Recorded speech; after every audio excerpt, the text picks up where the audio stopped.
नइखे हो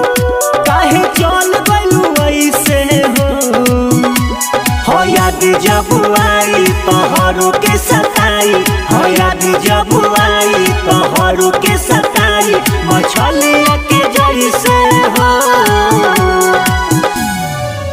हमन लागत नइखे हो काहे चल गइलू ऐसे हो हमन लागत नइखे हो काहे चल गइलू ऐसे हो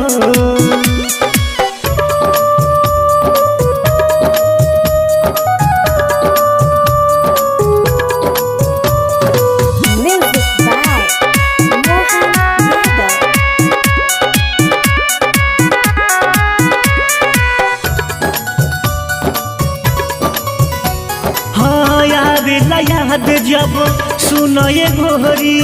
रतिया बिताई ले जाग के खुश नहीं रहबू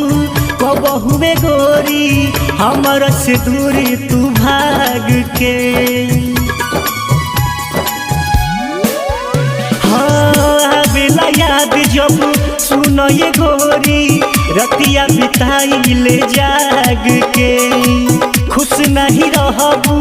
कबहुए गोरी हमारा से दूर भाग के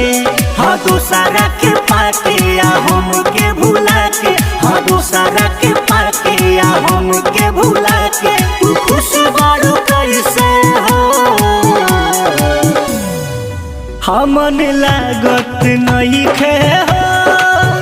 काहे चल गइलू ऐसे हो हमन लागत नइखे हो काहे चल गइलू ऐसे हो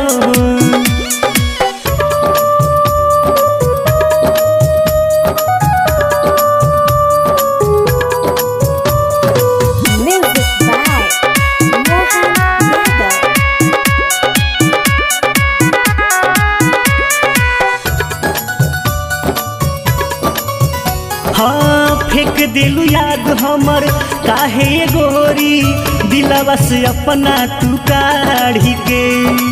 मोहन बुलेट से भइल का कहमी की हो गइलू संतोष तिवारी के हाँ हाँ फेंक दिलू याद हमर काहे गोरी दिलवा से अपना तू काढ़ी के मोहन बुलेट से भइल का कमी की हो गइलू संतोष तिवारी के हाय अरविंद के लाई याद में रहेला हाय अरविंद के लाई याद में रहेला हाँ पागल के जैसे हो हमन लागत नइखे हो काहे चल गइलू ऐसे हो हमन लागत नइखे हो